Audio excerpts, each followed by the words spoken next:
श्री महाभारते खिल भागे त्रिचत्वारिंशो अध्याय में देवताओं के साथ युद्ध के लिए उद्यत हुई दैत्य सेना का वर्णन। वैशंपायन जी कहते हैं, जन्मेजय, तंत्र मुख्यतः भगवान विष्णु की ओर से भय प्राप्त हुआ है। ये सुनकर के रणदुर्जय दैत्यों और दानवों ने युद्ध के लिए बड़ा भारी उद्योग किया। म्यासुर एक स्वर्ण में रथ पर आरूढ़ हुआ, जिसका विस्तार 1200 हाथ का था। उसमें 4 पहिए लगे हुए थे। वह रथ घुट टूटने या बिगड़ने वाला नहीं था। कैसा ही विषम भूमि क्यों ना हो, उसमें मैं आगे बढ़ जाता था। उस रथ में बड़े बड़े आयुध सुंदर ढंग से सजा करके रखे गए थे। उसमें छोटी छोटी घंटियों से युक्त झालने लगी हुई थी, जिससे मधुर ध्वनि का विस्तार होता रहता था। रथ के ऊपरी भाग में उसकी रक्षा के लिए चीते की खाल मड़ी गई थी। उस रथ में भांति भांति के रत्न जड़े गए थे तथा सोने की जालियां उसकी शोभा बढ़ा रही थी। उसका घोड़ा बहुत अच्छा था। वह रथ अच्छी श्रेणी के रथों में भी सबसे अच्छा था। उसका बैठक बहुत सुंदर थी। वह देखने में पर्वत जैसा जान पड़ता था। उसमें जीव बंधुओं के चित्र अंकित थे। भांति भांति के पक्षियों के चित्र भी उसकी शोभा बढ़ा रहे थे। उसके भीतर दिव्य अस्त्र और तरकस रखे गए थे। उस रथ से मेघ गर्जना के समान गंभीर घरघर शब्द होता रहता था। गदाओं और परिघों से परिपूर्ण वह विशाल रथ मोतीमान समुद्र सा जान पड़ता था। उस रथ में जहां जहां संधि स्थलों को बांधे रखने के लिए पट्टियां लगी थी, वहां वहां वे पट्टिकाएं स्वर्ण निर्मित केयूर और वलय के सदृश शोभा पाती थी। उसका कुबर सोने का मंडल सा जान पड़ता था। ध्वजा पताकाओं से शोभित वह ऊंचा रथ सूर्य मंडल से विभासित मंद्राचल सा जान पड़ता था। दूर से देखने पर उसका रंग बड़े बड़े गजराजों, मेघों की घटाओं और भालुओं के समान जान पड़ता था। उसमें 1000 रीछ जुटे हुए थे। उसकी घड़घड़ाहट सहस्त्रों मेघों की गर्जना को तिरस्कृत किए देती थी। वह दीप्तिमान दिव्य रथ आकाश में भी चल सकता था और शत्रु पक्ष के रथों को तोड़ फोड़ डालने में समर्थ था। युद्ध की आकांक्षा रखने वाला म्यासुर उस रथ पर सवार हुआ, मानो अंशुमाली सूर्य दीप्तिमान मेरु पर्वत पर आरूढ़ हुए हों। तार नामक दैत्य लोहे के बने हुए उत्तम रथ पर आरूढ़ हुआ, जिसका विस्तार 1 कोस का था। उसके ऊपर कौवे के चिन्ह से शोभित ध्वजा फहरा रही थे। उसके भीतर शिलाखंडों के समूह भरे हुए थे। वह नीली कज्जल राशि के समान प्रतीत होता था। उसमें काले लोहे के 8 पहिए लगे थे। उसके ईशा दंड, हर्षे या बम्ब, जुआ और कुबर भी लोहे के ही बने हुए थे। उसकी कांति काले कोयले के समान काली थी। वे अपनी घड़घड़ाहट से गरजता हुआ मेघ सा जान पड़ता था। उसके ऊपर लोहे की बहुत बड़ी जाली लगी थी, जिसमें झरोखे शोभा पाते थे। वह रथ लोहे के पर्दों तथा फेंकने योग्य पत्थरों की गोलों से भरा था। बहुत से भाले, विस्तृत पाश, बहुसंख्या लटकते हुए मुदगर, ड्राव से तोमर और फरसे उसकी शोभा बढ़ाते थे। वह शत्रुओं के लिए दूसरे मंद्राचल की भांति उदित हुआ था। उस श्रेष्ठ रथ में 1000 गधे जुटे हुए थे। क्रोध में भरा हुआ विरोचन नामक दैत्य हाथ में गदा लिए उस सेना के मुहाने पर खड़ा हो गया। वह देखने में ऐसा जान पड़ता था मानो कांतिमान शिखर से युक्त कोई पर्वत खड़ा हो।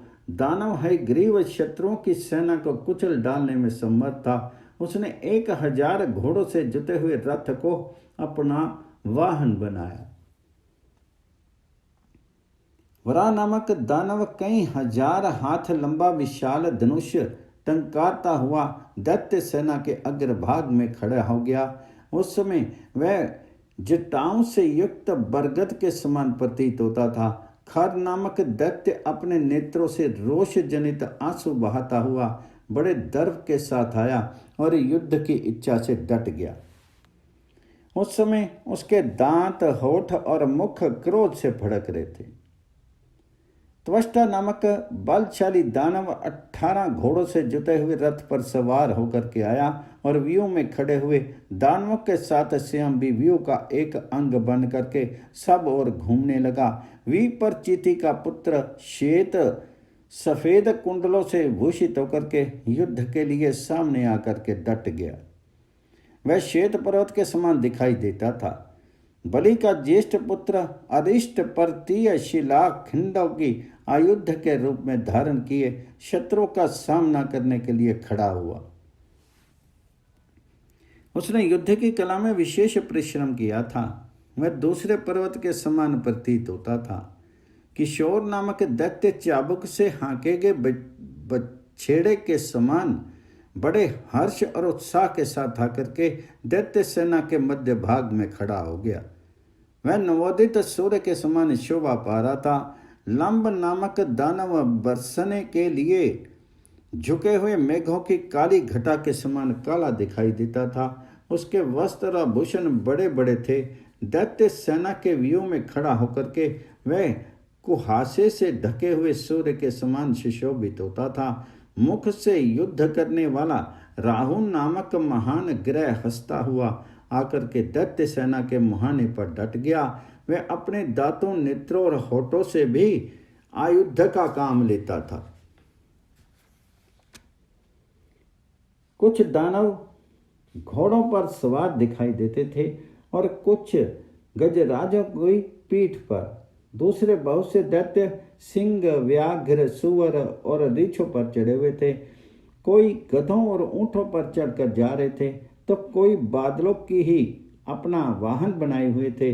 दूसरे दैत्य नाना प्रकार के पक्षियों पर बैठे थे और कितने ही दानव वायु के सहारे ही उड़ रहे थे। दूसरे विकराल मुख वाले भीषण दैत्य पैदल ही चल रहे थे। किन्हीं के एक पैर थे तो किन्हीं के 2 पैर। वे सभी युद्ध की अभिलाषा से गरज रहे थे। बहुत से दानवराज उछलते, कूदते और ताल ठोकते हुए बल उन्मत्त सिंहों के समान दहाड़ रहे थे। धनुष खींचने के परिश्रम से सुशोभित होने वाले वे दैत्य अपनी गधाओं, भयंकर परिघों तथा परिघ जैसी मोटी एवं बलिष्ठ भुजाओं पर देवताओं को डांट बता रहे थे। वे भालों, पाशों, खड्गों, तोमरों, अंकुशों, पट्टिशों, शतघनियों और 100 धार वाले मुदगरों से खेल रहे थे। वे श्रेष्ठ दैत्यवीर पहाड़ों से टूटकर गिरी हुई बड़ी बड़ी चट्टानों, शैल शिखरों, परिघों, चक्रों तथा अन्य उत्तम उत्तम आयुधों से अपनी सेना को आच्छादित कर रहे थे। इस प्रकार युद्ध के लिए बल अभिमान से उन्मत्त हुई वह दानवों की संपूर्ण सेना मेघों की गिरी हुई घटा के समान देवताओं के सम्मुख डट कट के खड़ी थी। वह अद्भुत दैत्य सेना सहस्त्रों दैत्य वीरों से ठठासस भरी थी। वायु, अग्नि, जल, मेघ एवं पर्वतमालाओं के समान दिखाई देती थी। युद्ध के प्रवाह को बढ़ाने के लिए सब ओर फैली हुई थी और लड़ने की इच्छा से उन्मत्त हुई सी प्रतीत होती थी। इस प्रकार श्री महाभारत खिल्ल भाग हरिवंश के अंतर्गत हरिवंश पर्व में 43वां अध्याय पूर्ण हुआ।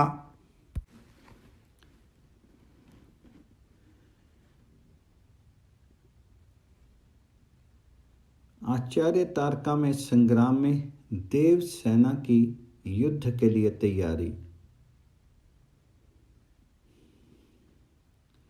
वैशंपायन जी कहते हैं, तात उसी युद्ध के समय दैत्य सेना का जो विस्तार था मैं तुमने सुन लिया।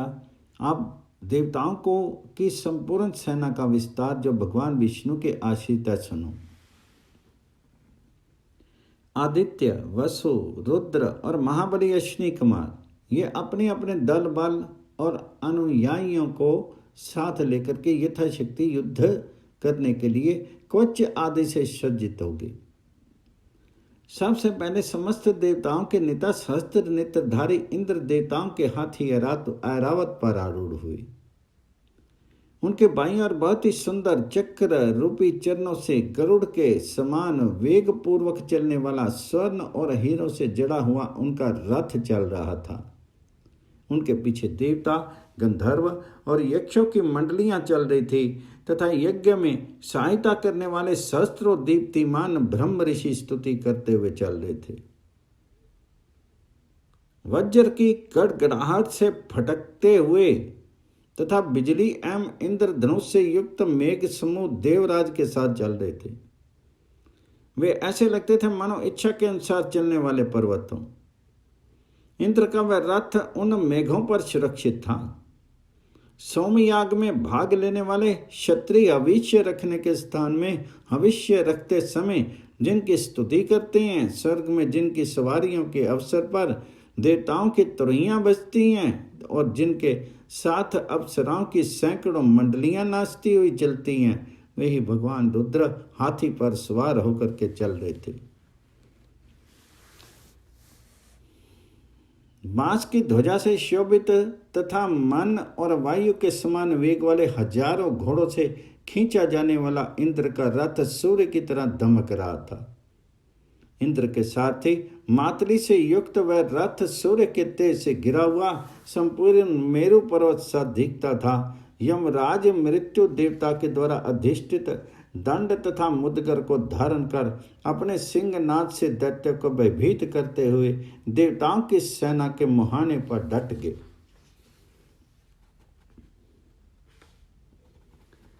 युद्ध का अवसर चाहते हुए पाशधारी वरुण किनारे को तोड़ करके आगे बढ़ने लगे। समुद्र की भांति देवताओं की सेना के बीच में आकर के डट गए। वे चारों समुद्रों और जीव लपलपाते हुए सर्पों से शोभित थे। उन्होंने शंख और मोतियों के बाजू बंदर धारण कर रखे थे। उनका शीर जल में था।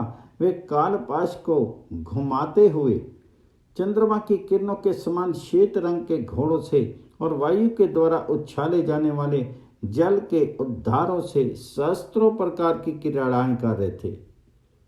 उनका श्वेत वस्त्र फहरारा था। उनके सुंदर होंठ मूंगे एवं नूतन पल्लवों के समान लाल लाल थे।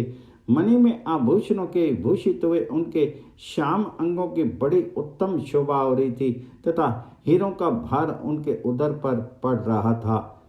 नमो निधियों के स्वामी महान शक्तिशाली राजराजेश्वर श्रीमान कुबेर, जिनका उत्तम शीर नीलमणि के समान श्याम कांति से शोभित था और जो मनुष्यों के द्वारा ढोई जाने वाली पालकी में सवार होते हैं, मूर्तिमान शंख और पद्म नाम की निधियों को साथ लेकर के हाथ में गदा धारण किए दिखाई दी।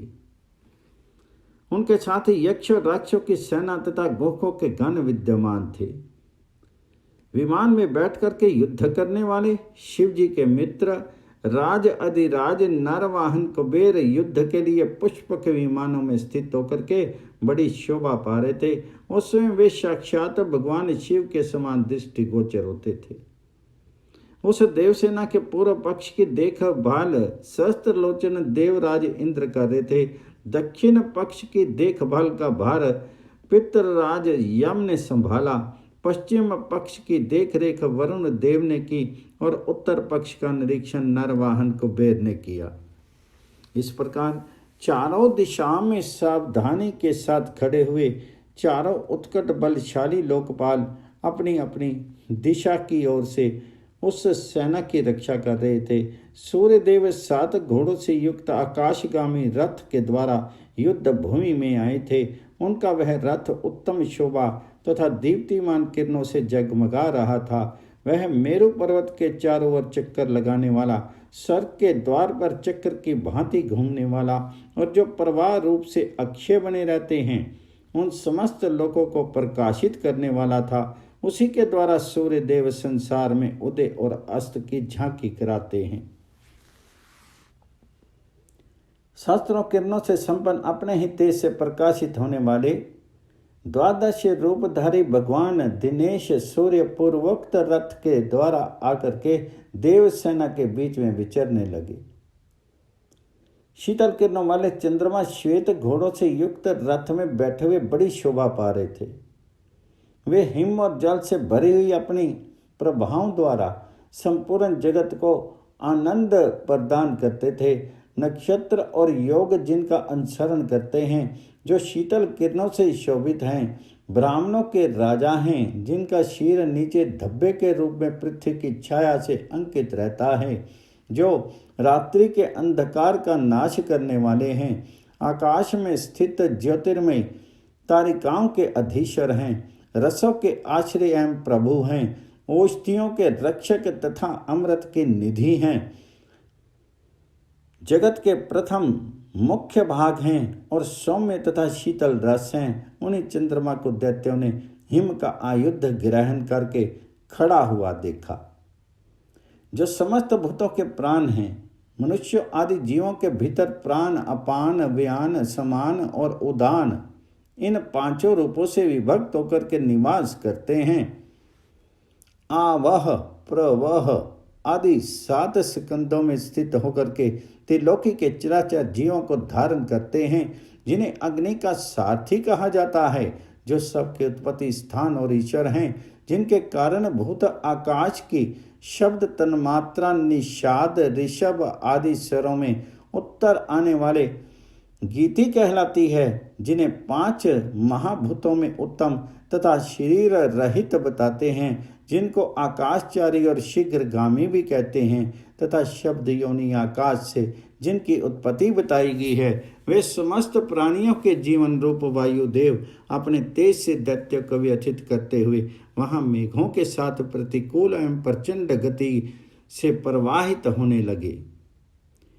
49 मरुत देवता और गंधर्व विद्याधर गणों के साथ आकर के कैंचुल से निकले हुए सर्पों के समान म्यान से बाहर निकाली हुई चमचमाती तलवारों से खेलने लगी।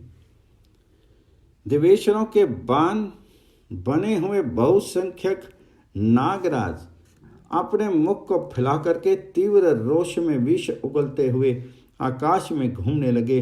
पर्वतों के अधिष्ठाता देवी बहुत सी चट्टानों, शिखरों तथा 100 डालियों वाले वृक्षों द्वारा दानव दल पर का प्रहार करने के लिए देवगणों की सेवा में उपस्थित थे। जो ऋषिकेश के नाम से प्रसिद्ध हैं, सबके आराध्य देव हैं।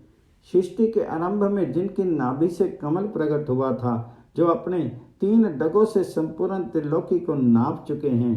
प्रलय काल में प्रकाशित होने वाले अग्नि देव के समान जिनका सहज तेज है, जो संपूर्ण जगत के स्वामी हैं, नारायण रूप से समुद्र में शयन करते हैं। इसलिए समुद्र जिनकी शयन स्थली है, जिन्होंने मधु नामक दैत्य का नाश किया है, जो भविष्य के भोक्ता और यज्ञों में पूजित एवं सम्मानित होने वाले हैं। पृथ्वी, जल, आकाश तथा अन्यान्य भूत जिन विराट रूपधारी प्रभु के अंग हैं, जो सर्वत्र समभाव से रहते हैं और समता रखते हैं, जो शांति का विस्तार करने वाले और शत्रु नाशक हैं। जगत की योनि, उत्पत्ति स्थान, जगत के बीज आदि कारण तथा जगत के गुरु हैं, जिनकी बुद्धि में सदा उदारता भरी रहती है।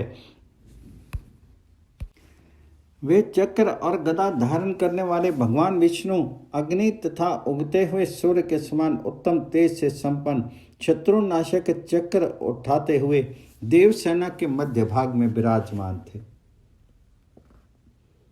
उन्हें देख करके ऐसा लगता था मानो वे परिध सहित उगते हुए सूर्य मंडल को ही पकड़ करके ले आए हों। सर्पों के शत्रु गरुड़ जिनके ध्वज हैं, उन महाशशि भगवान श्री हरि ने अपने बाएं हाथ में समस्त असुरों का विनाश करने वाली तथा शत्रुओं को काल के गाल में भेजने वाली काले रंग की विशाल गदा ले रखी थी और शेष भुजाओं में वे अत्यंत दीप्तिमान शांग्र आदि आयुध धारण किए हुए थे। सबके पाप और दुख का अपहरण करने वाले श्रीमान भगवान नारायण सर्पों का भक्षण करने वाले कश्यप कुमार एवं अरुण के छोटे भाई पक्षी श्रेष्ठ गरुड़ पर सवार होकर के वहां आए थे। गरुड़ जी के पंख बड़े सुंदर थे तथा वे अपने सुंदर शीर से स्वर्ण के समान मनोरम कांति फैला रहे थे। आकाश से विचरने वाले पक्षी प्रवर गरुड़ वायु की अपेक्षा भी अधिक वेग से उड़ते थे। उनके वेग पूर्वक चलते समय आकाश में खलबली मच जाती थी। वे अपने मुख में एक नागराज को दबाए हुए थे, इससे उनकी बड़ी शोभा हो रही थी। अमृत निकालने के समय के लिए प्रारंभ में ही क्षीर सागर में छोड़े गए मंदराचल के समान में ऊंचे दिखाई देते थे। देवासुर संग्राम के अवसरों पर सैकड़ों बार उनका परक्रम देखा जा चुका था। जब वे स्वर्ग में अमृत लेने गए थे, उस समय इंद्र ने उस अमृत की रक्षा के लिए उन पर वज्र से प्रहार किया था, जिसकी चोट का चिन्ह उस समय भी दिख रहा था। उनके सिर पर मोर किसी कलगी और चोटी थी तथा वे तपे हुए स्वर्ण के कुंडलों से विभूषित थे। रंग बिरंगे पंख ही उन्होंने वस्त्र रूप में धारण कर रखे थे, जिनके कारण वे विविध धातुओं से मंडित पर्वत के समान प्रतीत होते थे। उनका वक्षस्थल चौड़ा था, उस पर मुख में आधे निकले हुए सर्व के मस्तक में चिपकी हुई श्रेष्ठ मणि लटकती थी, जो अपने तेज से शीतल किरण वाले चंद्रमा की भांति उद्भासित हो रही थी। वे अपने मनोहर एवं विचित्र पंखों से लीलापूर्वक आकाश को घेर करके इस तरह खड़े थे, मानो प्रलय काल में इंद्रधनुष से युक्त हुए दो मेघ खंडों से आकाश घिर गया हो। श्री हरि की ध्वजा में चिन्ह के रूप में छिपे हुए पक्षीराज गरुड़ नीली, पीली और लाल रंग की पताकाओं से अलंकृत थे। उनका आधारभूत ध्वज दंड बहुत विशाल था। उस समय समस्त देवता, तपोधन मुनि भगवान गदाधर के पीछे पीछे चलने और श्रेष्ठ मंत्रमय स्तुतियों द्वारा उनका स्तवन करने लगे। देवताओं की वह सेना कुबेर के द्वारा सुसंगठित हो गई थी। यमराज उनके आगे आगे चलने वाले सेना नायक थे। जल के स्वामी वरुण ने समुद्र रूप से उसको सब ओर से घेर रखा था तथा देवराज इंद्र स्वयं उपस्थित होकर के उसकी शोभा बढ़ा रहे थे। चंद्रमा की प्रभाव से वह सारा सैन्य समूह उज्ज्वल एवं निर्मल दिखाई देता था। वायु के वेग पूर्वक चलने से उसे बड़ा गंभीर शब्द होता था और उस सेना में खड़े हुए अग्निदेव बड़े वेग से प्रज्वलित हो रहे थे। ऐसी देव सेना वहां दैत्यों के साथ युद्ध करने के लिए उपस्थित हुई। जो नित्य विजयशील, सब कुछ सहन करने में समर्थ और नित्य प्रकाशमान हैं, उन भगवान विष्णु के तेज से व्याप्त हुई देवताओं की वह बलवती सेना उत्साह संपन्न होकर के युद्ध के लिए तैयार होगी। उस समय अंगिरा के पुत्र देवगुरु बृहस्पति ने स्तुति करके कहा, देवताओं का कल्याण हो। फिर दैत्यों के गुरु शुक्राचार्य भी बोल उठे, दैत्यों का मंगल हो। इस प्रकार श्री महाभारत खिल्ल भाग हरिवंश के अंतर्गत हरिवंश पर्व में आचार्य तारका में संग्राम विषयक 44वां अध्याय पूर्ण हुआ।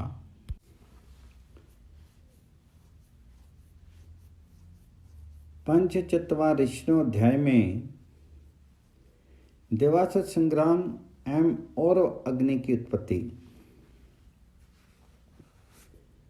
वैशंपायन जी कहते हैं, जन्मेजय, एक दूसरे पर विजय पाने की इच्छा वाले देवताओं और असुरों को उन सेनाओं में उस समय घोर युद्ध आरंभ हो गया। दानव सैनिक नाना प्रकार के हथियार उठाए देवताओं के साथ युद्ध करते हुए उनसे भिड़ गए, मानो एक श्रेणी के पर्वत दूसरी श्रेणी के पर्वतों से टकरा रहे हैं।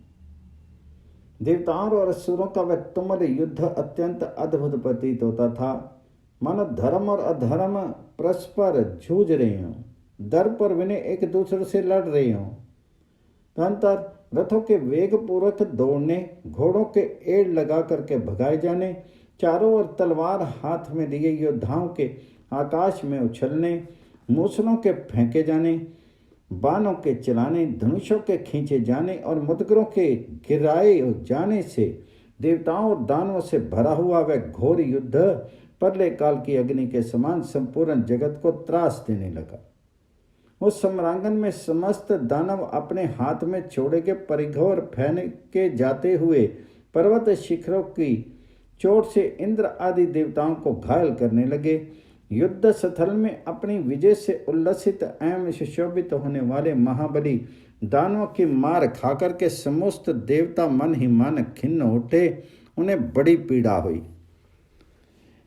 दैत्यों अपने अस्त्र समूह से देवताओं को मथ डाला, परिघों की मार से उनके मस्तक फोड़ डाले और वक्षस्थल विदीर्ण कर दिए। उस समय देवता अपने घावों से बहुत रक्त बहा रहे थे।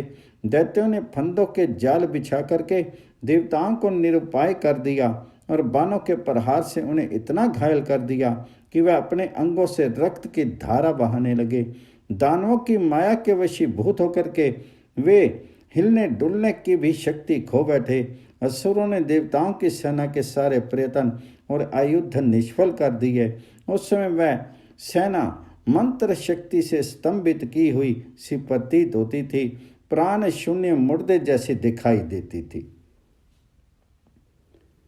तब बहुसंख्यक नेत्रों से शोभित होने वाले देवराज इंद्र ने अपने वज्र से दैत्यों के माया पाशों को हटाते और उनके चिराए हुए बाणों को काटते हुए उनकी घोर सेना में प्रवेश किया।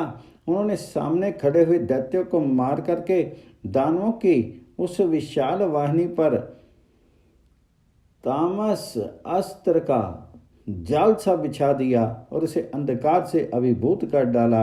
इंद्र के प्रभाव से घोर अंधकार में डूबे हुए दैत्य न तो आपस में ही किसी को जान पाते थे और न देवताओं अथवा दानवों को ही पहचान पाते थे। दैत्यों के मायापाश से मुक्त हुए श्रेष्ठ देवताओं ने प्रयत्नशील होकर के उन दैत्य समूह के अंधकार से आच्छन्न हुए शरीरों को धरती पर गिराना आरंभ किया। अंधकार से नीली कांति धारण करने वाले वे दानव देवताओं की मार खा करके मूर्छित होकर के पंख कटे हुए पर्तों के समान धाराशायी होने लगे। अंधकार के महासागर में डूबी हुई दैत्यों की वह घनीभूत सेना अत्यंत भयभीत हो गई और स्वयं तमोमय सी प्रतीत होने लगी। तब मैं नामक दानव ने इंद्र के द्वारा फैलाई हुई उस तामसी माया को नष्ट करते हुए एक महामाया की सृष्टि की, जो औरव नामक अग्नि वड़वा नल के द्वारा रची गई थी और प्रलय काल की अग्नि के समान अत्यंत भयंकर थी। मैं के दानव फैलाई हुई उस माया ने सारे अंधकार को जला करके भस्म कर दिया। फिर तो दैत्य के शीर दमक उठे और वह तत्काल युद्ध के लिए खड़े हो गए। अब तो देवता लोग और भी माया के संपर्क में आकर के दग्ध होने लगे और ठंडे जल में शयन करने के लिए चंद्रमा के समीप गए। वे सब देवता और के तेज से झुलस करके अपना तेज खो बैठे। उन्होंने अत्यंत संतप्त होकर के शरण पाने की इच्छा से इंद्र के पास जाकर के पुकार की।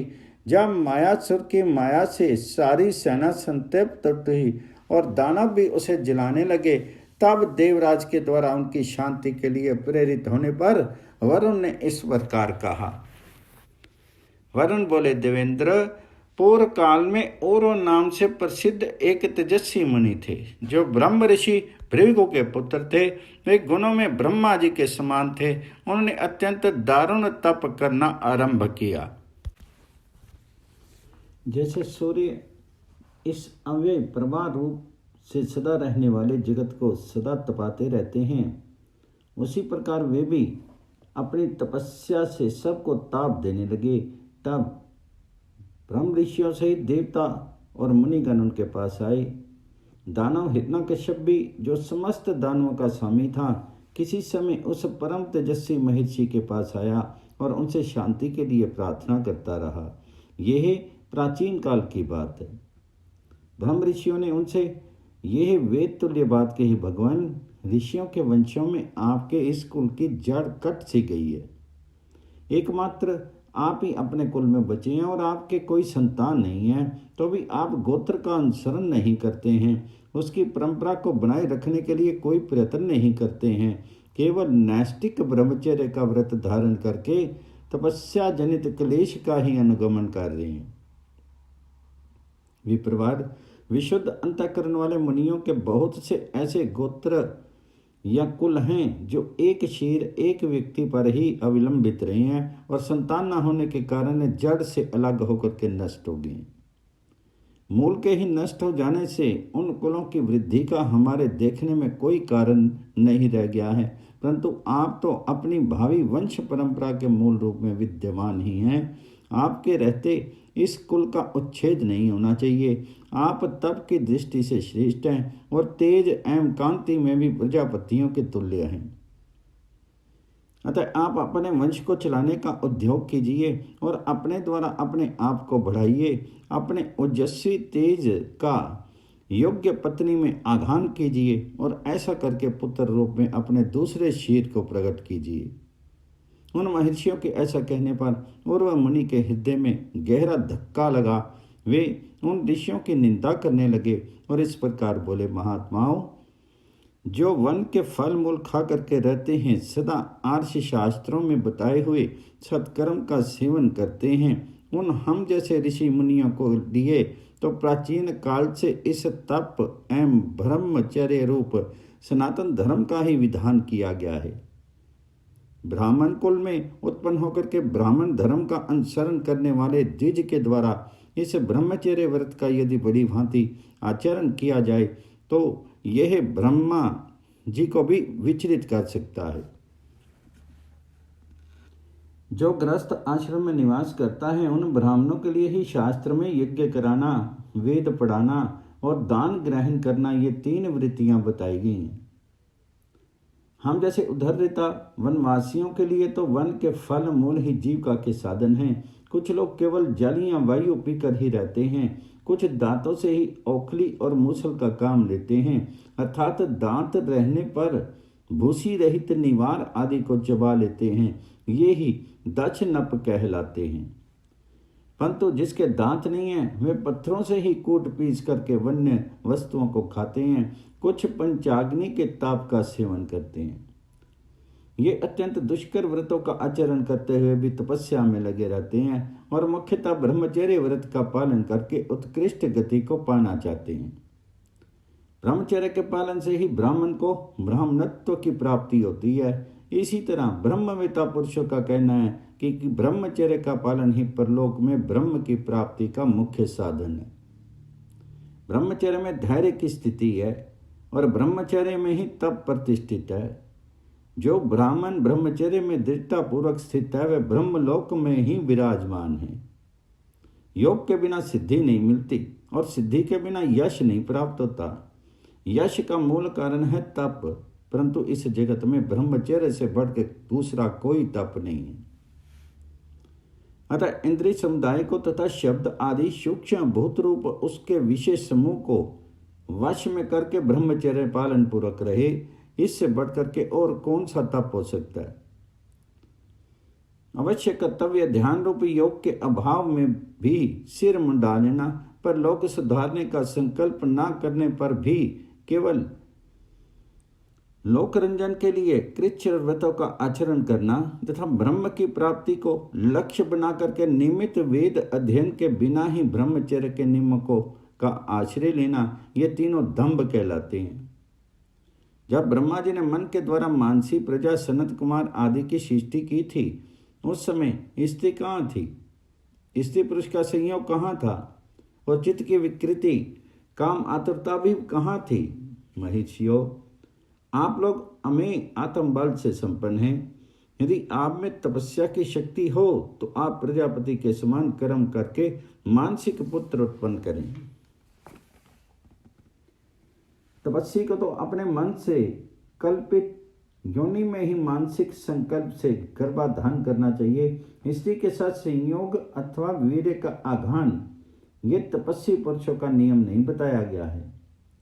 आप लोग सज्जन हैं तो भी निरे असज्जनों के समान आपने निशंक होकर के यहाँ ये धर्म और अर्थ से शून्य बात कह डाली है, ऐसा मेरा विचार है। अच्छा देखिए, मैं अभी मनो में वपु योनि का निर्माण करके स्त्री सहवास के बिना ही अपने शीर से उत्पन्न होने वाले ऐसे पुत्र की सृष्टि कर रहा हूँ जिसकी अंतरात्मा अत्यंत उद्दीप्त होगी।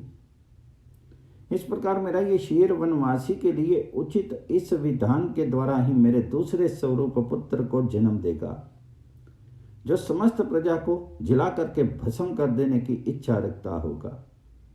ऐसा कहकर के तब के आवेश में भरे हुए और मुनि ने अपने जांग को अग्नि में डाल दिया और पुत्र की उत्पत्ति के लिए अग्नि रूप उस जांग को एक कुश से मथने लगे। उस समय सहसा उनके जांग का भेदन करके एक अग्नि स्वरूप पुत्र उत्पन्न हुआ, जो बिना ईंधन के ही ज्वालामालाओं से अलंकृत था। वह समस्त संसार के विनाश की इच्छा रखता था। और की जांग को चीर करके जो वह लोक विनाशक परम क्रोधी अनल प्रकट हुआ था, वह औरों के नाम से विख्यात हुआ। उसे देख करके ऐसा प्रतीत होता था मानो वह तीनों लोगों को दग्ध कर डालना चाहता हो। उसने उत्पन्न होते ही प्रदीप्त वाणी में अपने पिता से कहा, तात मुझे भूख सता रही है, ऐसा हार के लिए ये संपूर्ण जगत मुझे अर्पित कर दीजिए। वह कालरूप अग्नि समस्त प्राणियों को दग्ध सा करता हुआ बढ़ने लगा। अपनी स्वर्ग तक पहुंचने वाली ज्वालाओं के द्वारा वह 10 दिशाओं में फैलता जा रहा था। इसी बीच में सब लोक के स्वामी भगवान ब्रह्मा उस स्थान पर आ पहुंचे जहां उर्व मुनि ने अपनी श्रेष्ठ पुत्र को उत्पन्न किया था। उन्होंने देखा कि उर्व की जांघ पुत्र रूप अग्नि से दैदीप्यमान हो रही है और औरव की क्रोध अग्नि से ऋषियों सहित तीनों लोक संतप्त हो उठे हैं। तब ब्रह्मा उर्व मुनि का सत्कार करते हुए उनसे कहने लगे, विप्रवार, तुम लोगों का हित करने की इच्छा से अपने पुत्र के तेज को रोके नहीं। मैं तुम्हारे इस पुत्र की उत्तम सहायता करूंगा। वक्ताओं में श्रेष्ठ, तुम मेरे इस तथ्य वचन को भी सुनो। मैं इसे अमृत के समान भोजन और रहने के लिए स्थान भी दूंगा।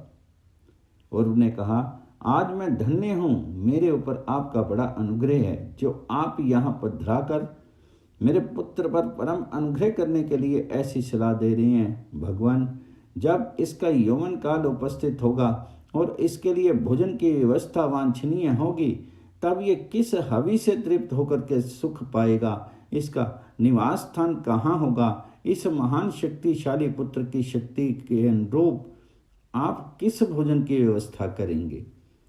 तो ब्रह्मा जी ने कहा, विप्रवर, जिसकी आकृति घोड़ी के मुख के समान है, समुद्र के उस मुख में इसका निवास होगा। जल मेरी योनि उत्पत्ति का स्थान है और उस समुद्र एवं उसके मुख का स्वरूप भी जल में ही है। उसी जल को मैं तुम्हारे पुत्र के लिए हविष्य रूप में अर्पित करता हूँ और उसके लिए रहने का स्थान भी वही होगा। यही जल में हविष्य का पान करता हुआ सदा वहीं रहे। सुव्रत, तदंतर प्राणियों का प्रलय काल आने पर ये और मैं दोनों साथ साथ संपूर्ण लोकों में बारंबार विचरेंगे। इस अग्नि को मैंने जलाहारी बना दिया। ये प्रलय के समय देवता, राक्षस और असुर आदि समस्त प्राणियों को भस्म करने वाला होगा। तब अमस्तु कह करके उस औरव नामक अग्नि ने अपनी ज्वालाओं को समेट लिया और पिता के शीर में यश रूपी तेज को स्थापित करके उसी क्षण समुद्र के मुख में प्रवेश किया। तब ब्रह्मा जी लौट गए तथा और अग्नि के प्रभाव को जानने वाले वे सब महर्षि भी अपने अपने स्थान को चले गए। इस अद्भुत घटना को देख करके हिरण्यकश्यप ने औरव को साष्टांग प्रणाम करके उनका पूजन किया और ये बात कही, भगवान, आपके समस्त लोगों के सामने ये अद्भुत बात कर दिखाई। मुनि श्रेष्ठ, आपकी तपस्या से पिता में ब्रह्मा भी बहुत संतुष्ट हैं। महाव्रत, यदि आप मेरे कर्म को देख करके मुझे प्रशंसा के योग्य समझते हो तो मुझे अपने पुत्र का और अपना किंकर समझे। अतः मुनि श्रेष्ठ, मैं शरण में आकर के आपकी ही आराधना में तत्पर हूँ। आप मुझ पर कृपा दृष्टि कीजिए। यदि मैं कष्ट में पड़ा तो ये आपकी ही पराजय होगी। और मुनि ने कहा, सुव्रत, तुम मुझे अपना गुरु या पिता मान रहे हो, अतः मैं धन्य हूँ। ये तुम्हारा मुझ पर महान अनुग्रह है। मेरी इस तपस्या के प्रभाव से अब तुम्हें यहाँ कोई भय नहीं होगा। साथ ही तुम मेरे पुत्र के द्वारा रची हुई इस माया को ग्रहण करो। इस ईंधन रहित अग्निमय माया का स्पर्श करना साक्षात अग्नि के लिए भी कठिन होगा। यह माया तुम्हारे जीवन काल तक सदा तुम्हारे वंशजों के वश में होकर के रहेगी और शत्रु का दमन करते समय ये अपने पक्ष वालों की रक्षा तथा शत्रुओं का संहार करेगी। तब ऐमस्तु कहकर के दानवराज ने उस माया को ग्रहण कर लिया और प्रसन्न होकर के कृतार्था का अनुभव करता हुआ उस मुनिवर को प्रणाम करके स्वर्ग को चला गया। वरुण कहते हैं, इस प्रकार प्राचीन काल में औरव ऋषि के पुत्र औरव नामक अग्नि ने इस माया को रचा था, जो देवताओं के लिए भी दुस्सह एवं दुर्जय है।